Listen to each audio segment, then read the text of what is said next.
விஜய்க்கு ஒரு பொற்காலம் என்னன்னா அதிமுக அழிந்து கொண்டிருக்கிறது. இந்த காலகட்டத்தில் அவர் கட்சி தொடங்கி இருக்கிறாரு. அதனாலதான் அவர் என்ன சொல்றாரு, சுசகமா திமுகவா டிவிகேவா கேட்கிறாரு. 15 நாளைக்கு ஒரு அறிக்கை விடுறேன், என்னைக்காவது ஒரு மாசம் கழிச்சு ஒன்னு சொல்லுவேன், ரோடு ஷோ மட்டும் வாரத்துக்கு ஒரு நாள் போவேன். அப்போ ஒரு உயிரை பறி கொடுத்ததுக்கு பின்னாடி தான் தொண்டரணி அமைக்கிறார். போனது ஓ உசுறு கிடையாது, பொதுமக்களோட உசுறு. அவங்களுடைய அடுத்த கட்ட நடவடிக்கைகளோ இல்ல அவங்களுடைய பிரச்சாரங்களோ அதெல்லாம் தொடங்கினாங்கன்னா ஒரு பிரச்சாரத்திற்கு அவர் முயற்சி செய்கிறார்கள். அது முறைப்படுத்தணும் தான் நான் கேட்கிறேன். நீ வந்துட்டு போறது மூலமா இப்ப எடப்பாடி பழனிசாமி ஊரா போறாரு, அவர் பயணத்தையும் சேர்த்து நிப்பாட்டி விட்டாரு. கரூர் சம்பவத்தின் வழியா அவரு எங்காவது அசம்பாவிதம் நிகழ்கிறதா? ஏன்னா அவர்கள் அரசியல்படுத்தப்பட்டவர். இளைஞர்கள் எதிர்காலத்தை வீணாக்கி விடாதீர்கள், அவனை தற்கூரின்னு அழைக்க அனுமதிக்காதீங்க. அந்த அளவுக்கு நீங்க விவரமானவனை மாத்துங்க, அரசியல் பயிற்சி கொடுக்கனா. நீ சினிமாவில் ஹீரோ கேரவனை விட்டு இறங்க மாட்டேன், அதை அரசியலில் செய்ய முடியுமா நான் கேட்குறேன். நீ சாமானிய மக்களுக்கான பிரதிநிதியா நீ மாறணுமா இல்லையா? இப்போ நான் சொல்லவா ஏன் டிடி தினகரனை பார்க்கலன்னு? என்ன காரணம்? கடைசி நேரத்தில் எடப்பாடி பாஜகவை கட் பண்ணிட்டு ஓடியாந்துருவாரு. அதனால பஸ்ஸில் இவங்களை ஏற்ற வேணாம், அவங்க எடப்பாடிக்கு சீட்டு கிடைக்காதுங்கிறக்கா வச்சிருக்காங்க. 50க்கும் மேற்பட்ட உலக நாடுகளில் 100 கோடிக்கும் அதிகமான ஆகாயம் தமிழ் பார்வையாளர்களுக்கு பேரன்பும் திருநன்றி. ஆகாயம் நேயர்களுக்கு வணக்கம். கரூர் சம்பவத்துக்கு பிறகு தாவேகாவினுடைய செயல்பாடுகள் பெருசாக இல்லை, எல்லாம் முடங்கிடுச்சு அப்படின்ற கருத்துக்கள் பரவலாக சமூக வலைதளங்களில் இருந்துச்சு. நம்மளுமே அதை பற்றியெல்லாம் பேசியிருக்கோம். அதன் பிறகாக அவருடைய ஸ்பீச்சு, இப்போ சமீபத்தில் எஸ்ஐஆர் ப்ரொட்டஸ்ட் அப்படின்னு சொல்லி அவங்களுடைய அரசியல் நடவடிக்கைகளை தொடங்கிட்டாங்க. அந்த டைம் ரொம்ப காட்டமாக விமர்சித்த அரசியல் விமர்சகர் திரு ராஜகம்பீரன் அவர்கள் இன்றைக்கும் அதே நிலைப்பாட்டில் தான் இருக்கார். அடுத்தடுத்து அவங்களுடைய சம்பவங்கள் குறித்து அவருடைய பார்வை என்ன, அதெல்லாம் பேசி தெரிஞ்சுக்க போகிறோம் இன்றைக்கி. வணக்கம் சார். வணக்கம். இந்த சம்பவம் நடந்து முடிஞ்சது பிறகு ரொம்ப காட்டமாக நீங்கள் கொடுத்த அந்த இன்டர்வியூஸ் எல்லாமே சோஷியல் மீடியாவில் பயங்கரமாக வைரல் ஆச்சு. நீங்களும் அதை பார்த்துருப்பீங்க, நல்லா திட்டிலாம் உங்களையும் போட்டிருந்தாங்க, என்ன இது பண்ணியிருந்தாங்க. இன்றைக்கி சார் அவங்களுடைய செயல்பாடுகள் எப்படி இருக்குது? அடுத்தடுத்த கட்டத்துக்கு அவங்க நகர்ந்துட்டு இருக்கிறாங்க, போராட்டங்களை முன்னெடுக்க ஆரம்பிச்சிட்டாங்க. அதாவது தமிழ்நாட்டிலே புதிய அரசியல் கட்சி தொடங்குவது அப்படிங்கிற சம்பவம் பலமுறை நடந்திருக்கிறது.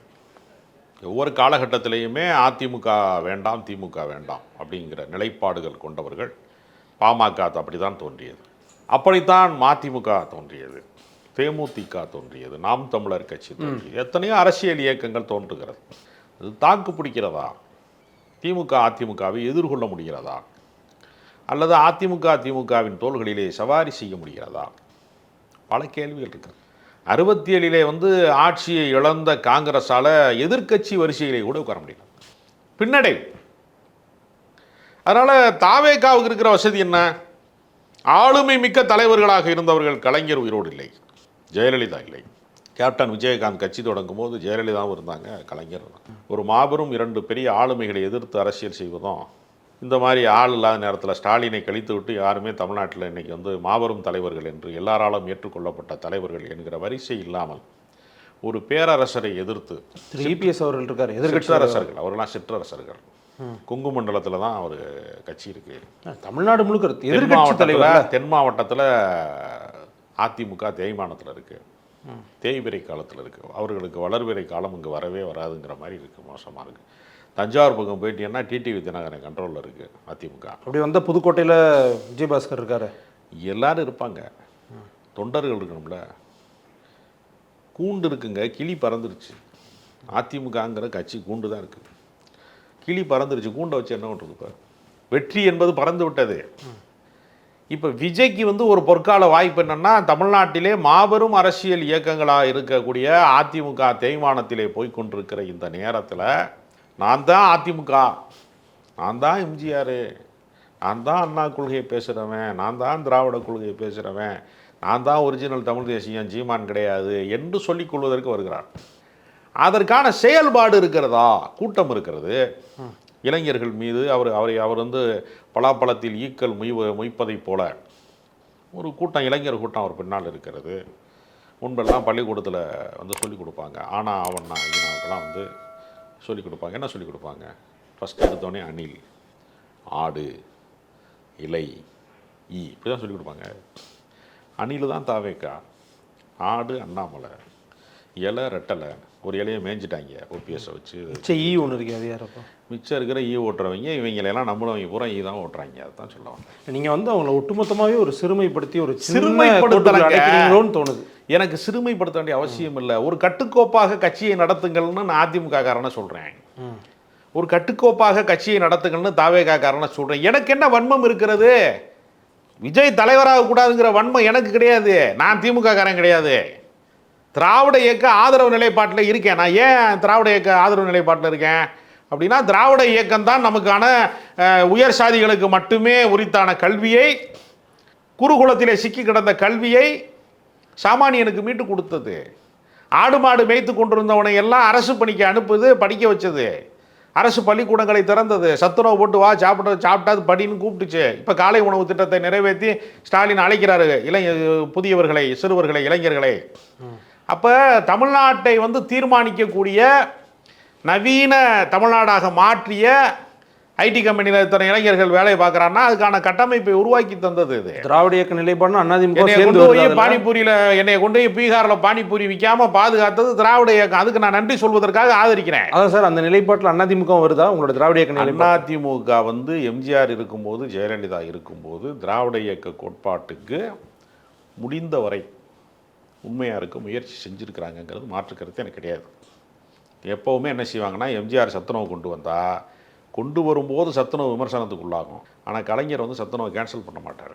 அது மேலே முட்டையை தூக்கி வச்சுறாரு, அவிச்ச முட்டையை தூக்கி கூடுதல் சத்து தானியங்களில் கொடுக்கணும் பாருங்க. போட்டி போட்டுக்கொண்டு அவர்கள் ஒரு மெடிக்கல் காலேஜை கொண்டு வந்தால் இவங்களும் மெடிக்கல் காலேஜை கொண்டு வர்றாங்க. அப்படித்தான் போட்டி போட்டு இந்த அரசாங்கங்கள் நிகழ்ந்தது. 69% இடஒதுக்கீட்டுக்கு ஆபத்து வருகிற போது அதுக்காக வாதாடி தீர்மானங்களை இயற்றி ஜெயலலிதா அதை பாதுகாத்தார். அதனால் சமூக நீதி காத்த வீராங்கனைன்னு திராவிடர் கழகத்தினுடைய தலைவராக இருக்கக்கூடிய வீரமணி அவர்கள் பாராட்டு தெரிவித்தாங்க. ஆனால் எடப்பாடி அப்படியே இருக்காரு.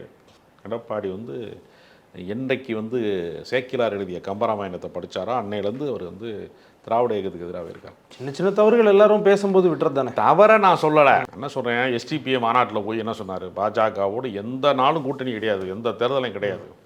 சவுடார் விட்டார்ல, சொல்லிவிட்டு ஏன் டெல்லிக்கு போனார், ஏன் அமித்ஷா பார்க்க போனார்? மாநில கட்சி உன்ட்ட மொத்தமே பாஜகட்ட 4 எம்எல்ஏ தான் இருக்கான். அதிமுகவில் இப்போ ராஜினாமா செஞ்ச மனோஜ் பாண்டியனை கழிச்சிட்டா கூட 64 எம்எல்ஏ இருக்கான். 64 எம்எல்ஏ வச்சுருக்கக்கூடிய ஒரு மாநிலத்தினுடைய தனிப்பெரும்பான்மை ஒரு பெரிய அளவில் எம்எல்ஏக்கள் வச்சுருக்கக்கூடிய அதிமுக என்கிற கட்சி 4 எம்எல்ஏ வச்சுருக்கிற பாஜக கட்சியோட போய் கூட்டணி வைக்கலாம், தப்பு இல்லை. அவன் தலைமைங்கிற என்டிஏ கூட்டணி தலைமையில் இருக்குது அதிமுகங்கிற. எவ்வளோ பெரிய ஐயோக்கியத்தனம் அது. ஒரு மாநிலத்தில் செல்வாக்கு மிக்க இயக்கம், குருவி கூடு கட்ட அஞ்சுகிற குக்கிராமங்களிலே கூட அதிமுகவுக்கு குடி பறக்கிறது, திமுகவுக்கு குடி பறக்கிறது. ஒரு கட்டமைப்பு இருக்கிற கட்சி. அந்த கட்சியை கொண்டு போய் ஏன் அமித்ஷா காலடியில் வைக்கிற? அந்த கட்சியை கொண்டு போய் மோடி காலடியில் வைக்கிற? அவங்களுடைய அவங்களுடைய நிலைப்பாடு. கட்சி தனிநபர் சொத்து கிடையாதுல. என்ன நீங்க சொல்றது எப்படின்னா, எடப்பாடி பழனிசாமி அவரோட லேண்டை வேற ஆளுக்கு வித்துட்டாருன்ற மாதிரி. அதிமுகவுக்காக கோடிக்கணக்கான தொண்டர்கள் உழைச்சிருக்க அதாவது கட்சி என்பது தனிநபர் சொத்து கிடையாது. அது கட்சி அவங்களோட நிலைப்பாடே நான் பேசல, நம்ம விஜய் பத்தி பேசிட்டு இருந்தோமே. இதுல விஜய் எப்படி இந்த பிக்சர்ல வர? விஜய்க்கு ஒரு பொற்காலம் என்னன்னா, அதிமுக அழிந்து கொண்டிருக்கிறது. இந்த காலகட்டத்தில் அவர் கட்சி தொடங்கி இருக்கிறாரு. அதனால தான் அவர் என்ன சொல்றாரு, சுசகமாக திமுகவா டிவிகேவான்லாம் கேட்குறாரு. திமுகவா தாவேக்காவா டிஎம்கேவா டிவிகே அப்படிலாம் கேட்குறாரு. ஏதாவது செயல்பாடு இருக்கா? இல்லை சார், அவங்களுடைய செயல்பாடுகள் பொறுத்த வரைக்கும் அவங்க ஒரு இடதுசாரி ஸ்டாண்ட் எடுக்கிறாங்களோ. ஏன்னா எஸ்ஐஆரை எதிர்க்கிறாங்க. அதுக்கப்புறம் மற்ற இடதுசாரி கட்சிகளுடைய சிந்தனையும் அந்த சிந்தனையை பேசுகிறாங்க. அந்த விதத்தில் தங்களுடைய கொள்கையின்படி அவங்களுடைய செயல்பாடுகள் இருந்து தானே இருக்குது. மாவட்ட வாரியாக போராட்டம் அறிவிச்சு என்ன செய்கிறாங்கன்னா, திமுகவை அப்பட்டமாக காப்பி அடிக்கிறாங்க. திமுக செய்கிறாங்கன்னு அவ்வளோதான். திமுக தான் எஸ்ஐஆர் எதுக்குது, நானும் எதுக்குறேன். ஒரே நிலைப்பாடு சார், எதிர்க்க தானே முடியும். அதாங்க, நான் எதிர்க்கக்கூடாதுன்னு சொல்லலை. அவங்க எதிர்க்கிறதுக்கும் தாவேக்கா எதிர்க்கிறதுக்கும் வேறுபாடு இருக்குது. திமுக எதிர்க்கிறதுக்கும் என்ன வேறுபாடுனா, அவன் களத்துக்கு போயிட்டான். அந்த விண்ணப்ப பாரத்தை பூர்த்தி செய்கிற இடத்துல முறைகேடு நடக்குதான்னு செக் பண்ணுற இடத்துக்கு திமுக காரன் போயிட்டான். இப்போ விஜய் சொல்லியிருக்காரு, விர்ச்சுவல் வாரியர்ஸ்லாம் போய் தெரிஞ்சவங்க தெரியாதவங்க எல்லாரும் ஹெல்ப் பண்ணுங்கன்ட்டு. அப்புறமா ஹெல்ப் நடக்காங்க. இவங்களுக்கு அரசியல் பயிற்சி இல்லை. இவனுக்கு ஃபார்மை முடிக்கும் போது தான் இவன் போவேன் போல தெரியுது. நீங்கள் இந்த ரயில் புறப்பட்ட முன்னாடி சில பேர் கிளம்பி போவேன் தெரியுமா, பிளாட்ஃபார்மில் போவேன், வண்டி இப்போதையா போச்சுமாங்கல்ல, அந்த மாதிரி போகிறாங்க லேட்டாக. நீ இளைஞர்கள் படையை வச்சிருக்கிறவன் இன்னும் வேகமாக செயல்படல. 72 வயதான ஸ்டாலினுடைய அரசு தலைமையில் இயங்கக்கூடிய திமுக ஆக்டிவாக இருக்குது. 52 வயது கொண்டிருக்கக்கூடிய விஜயோட கட்சி முதுமை காலமாக இருக்குது. ரிட்டையர்ட் ஆகி பென்ஷன் வாங்குறவங்க மாதிரி செயல்படுறாங்க. ஒரு பாய்ச்சல் இல்லை, கட்சியில் செயல்பாடு இல்லை. 15 நாளைக்கு ஒரு அறிக்கை விடுறேன், என்னைக்காவது ஒரு மாதம் கழித்து ஒன்று சொல்லுவேன், ரோடு ஷோ மட்டும் வாரத்துக்கு ஒரு நாள் தான் போவேன். இப்படி செயல்பாட்டு திட்டமிடல் இருக்குல்ல, 41 உயிரை பறி கொடுத்ததுக்கு பின்னாடி தான் தொண்டரணி அமைக்கிறார். இந்த தொண்டரணி என்னைக்கு அமைச்சிருக்கணும்? நீ கட்சி மாநாட்டுக்கு முன்னாடி அமைச்சிருக்கணும். கண்கட்ட பின்பு சூரிய நமஸ்காரமா? அதைத்தான் நான் கேட்குறேன். எல்லாவற்றிற்கும் எவ்வளோ விலை தான் கொடுக்கறது? போனது உசுறு கிடையாது, பொதுமக்களோட உசுறு, உன்னை பார்க்க வந்தவன் உசுறு. அதனால் ஒரு முறைப்படுத்தல் இல்லாமல் இருக்கிறது. இப்போ தான் விஜய் யார் வேணாலும் காண்டாக்ட் பண்ணலாம் அப்படிங்கிற ஒரு இடத்தை நோக்கி கட்சியை நகர்த்த போகிறோம் நாங்கள். இப்போ தான் அதாவது ரொம்ப லேட் ப்ராசஸாக இருக்குது. அது கேன்சரில் ஃபஸ்ட்டு ஸ்டேஜ், 2வது ஸ்டேஜ், 3வது ஸ்டேஜ், 4வது ஸ்டேஜ் காப்பாற்ற முடியாமல் நான் முதல் ஸ்டேஜ்லேயே காப்பாற்றுங்கடாதான் நான் சொல்கிறேன். தாவேகாவுக்குள்ளே ஒரு ஜனநாயகத்தை புரிந்து கொள்ள முடியாத ஒரு புற்றுநோய் மாதிரி அது இருக்குது. மற்றபடி நல்லபடியாக போனால் உங்களுக்கு சந்தோஷம்தான். ஜனநாயகத்தில் எல்லா சக்தியும் ஆக்கப்பூர்வமான சக்தியாக இருக்கணுங்க. மதவாத சக்தியாக இல்லாத பட்சத்தில், சாதியவாத சக்தியாக இல்லாத பட்சத்தில், பிற்போக்கு சக்தியாக இல்லாத பட்சத்தில் தாவேகா என்கிற கட்சி தலைப்பதில் எனக்கு ஒன்றும் மாற்றுக்கிறது கிடையாது. நீ பாஜக அடிமையாக போனால் நான் எதிர்ப்பேன், நீ சாதியவாதத்துக்கு பின்னால் போனால் நான் எதிர்ப்பேன்.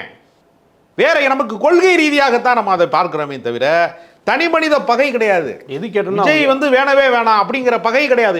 ஏன்னா அவங்க எது பேசினாலுமே ராஜகம்பீரன் விமர்சிச்சுக்கிட்டே இருக்காரு. அவருடைய கருத்தை அவர் நல்லது செஞ்சாலும் அவர் விமர்சிக்கிறாரு. அப்படின்னு நல்லது செஞ்சா நான் பாராட்டுவேன், நல்லது செய்யலையே 41 பேரை நெரிச்சு கொண்டுட்டா நான் பாராட்டுவேனா? நான் அது விசாரணை போயிட்டு இருக்கு. அதுல என்னன்றது விசாரணைக்கு என்ன? எல்லாரும் முன்னாடி 27,000 பேர் முன்னாடி நடந்த கைப்புண்ணுக்கு கண்ணாடி தேவையாம்மா. எல்லாருக்கும் தெரிஞ்ச விஷயம் தாங்க. சிபிஐ அறிக்கை சொல்லித்தான் உங்களுக்கு உண்மை தெரியுமா? வெட்டினன்னைக்கே கொலையாளி யாருன்னு தெரிஞ்சிடும் பொதுமக்களுக்கு. நீதிமன்றம் சொல்கிறதுக்கு தான் நாளாகும். யார் வெட்டினாங்கன்னு மக்களுக்கு தெரியும். அவனை நிற்கிறவங்க, டீ கடையில் நிற்கிறவனுக்குலாம் தெரியும். நீதிமன்றம் அறிக்கை தாக்கல் பண்ணுறது அப்புறம் வரட்டும், நீதிமன்றத்தின் வழி வரட்டும். இப்போ அவங்களுடைய அடுத்த கட்ட நடவடிக்கைகளோ இல்லை அவங்களுடைய பிரச்சாரங்களோ அதெல்லாம் தொடங்கினாங்கன்னா ஒரு பிரச்சாரத்திற்கு அவர்கள் முயற்சிக்கிறார்கள். அது முறைப்படுத்தணும் தான் நான் கேட்குறேன். நீங்கள் வந்துட்டு போகிறது மூலமாக இப்போ எடப்பாடி பழனிசாமி ஊராக போகிறாரு. அவர் பயணத்தையும் சேர்த்து நிப்பாட்டி விட்டார். கரூர் சம்பவத்தின் வழியாக அவர் பயணத்தையும் சேர்த்து நிப்பாட்டிட்டார். எங்காவது அசம்பாவிதம் நிகழ்கிறதா? ஏன்னா அவர்கள் அரசியல்படுத்தப்பட்டவர். இளைஞர்கள் எதிர்காலத்தை வீணாக்கி விடாதீர்கள். அவனை தற்கூறின்னு அழைக்க அனுமதிக்காதீங்க. அந்த அளவுக்கு நீங்கள் விவரமானவனை மாற்றுங்க, அரசியல் பயிற்சி கொடுங்க, பாசறை கொடுங்க, முறைப்படுத்துங்க தான் நான் சொல்கிறேனே தவிர நீங்கள் அழிந்து போங்க, நாசமாக போங்க, விளங்காமல் போயிருங்க அப்படின்னு நான் ஒரு நாள் சொல்ல மாட்டேன். இந்த சிக்கல்களுக்கு நடுவில் சார் திரும்ப அவங்களுடைய பயணத்துக்கு முறையான அனுமதி கிடைக்குமா? ஏன்னா அவங்க வச்ச குற்றச்சாட்டு என்னன்னா எங்களை பேச விடாமல் தடுக்கிறாங்க, வென்யூ கொடுக்கல அப்படின்னு சொல்லி திமுக மேலே குற்றச்சாட்டுகள் வச்சாங்க. அது திரும்ப அவங்க தரப்புலேருந்து பேசினாங்க, எப்படிலாம் எதுவும் இல்லை அப்படின்ட்டு. இதுக்கப்புறம் எப்படி இருக்கும்? இல்லை, அதாவது இப்போ டிடிவி தினகரன் போன்றவர்கள்லாம் விஜய்னு ஒரு புதிய சக்தி வந்துருச்சுன்னு சொல்லி உற்சாகமாக தானே பேசுகிறாங்க. யாரையாவது சந்தித்தார்களா? உரையாடினார்களா? ஏன் ஓபிஎஸ்ஐயோ டிடிவி தினகரனையோ அல்லது வேறு சக்திகளையோ அதிமுகவிலே இருந்து விலக்கி வைக்கப்பட்டவர்கள், விலகி சென்றவர்கள் என்று ஒதுக்கப்பட்டவர்கள், ஒதுங்கி நிற்பவர்கள் என்று யாரையாவது உரையாடினாங்களா? பேசினாங்களா? நான் கேட்குறேன். ஒரு நட்பு பாராட்டுறது தானே அரசியல். ஏன் செய்யலை? தமிழ்நாடு முழுக்க போராடக்கூடிய அமைப்புகள்னு பல அமைப்பு இருக்குது. மீத்தேனை எடுக்கக்கூடாதுன்னு சொல்கிறதுக்கு அமைப்பு இருக்குது, ஆற்று மணல் அள்ளக்கூடாதுங்கிறதுக்கு அமைப்பு இருக்குது, தொழிலாளர்கள் அமைப்பு இருக்குது, புரட்சிகரமான கருத்துக்களை முன்வைக்கக்கூடிய அமைப்பு இருக்குது, ஒவ்வொரு சார்ந்தும் ஆணவ கொலைக்கு எதிரான இது இருக்குது, சாதி ஒழிப்பு இயக்கங்கள் இருக்குது, எவ்வளவோ இருக்குல்ல. கண்டிப்பாக எத்தனை பேரை செஞ்சுருக்கார் விஜய்? ஆனால் அந்த சூழல் ஒரு சூழல் அமையும் போது அதுக்கான அமைப்புகளை செஞ்சுக்கிறாரா? நீ சினிமாவில் ஹீரோ கேரவனை விட்டு இறங்க மாட்டேன், அதை அரசியலில் செய்ய முடியுமான்னு நான் கேட்குறேன். நீ சாமானிய மக்களுக்கான பிரதிநிதியாக நீ மாறணுமா இல்லையா? இப்போ நான் சொல்லவா ஏன் டிடிவி தினகரனை பார்க்கலன்னு? என்ன காரணம்? கடைசி நேரத்தில் எடப்பாடி பாஜகவை கட் பண்ணிட்டு ஓடியாந்துருவார். அதனால் பஸ்ஸில் இவங்களை ஏற்ற வேணாம், அப்போ எடப்பாடிக்கு சீட்டு கிடைக்காதுங்கிறக்கா வச்சுருக்காங்க வெயிட்டிங்கில்.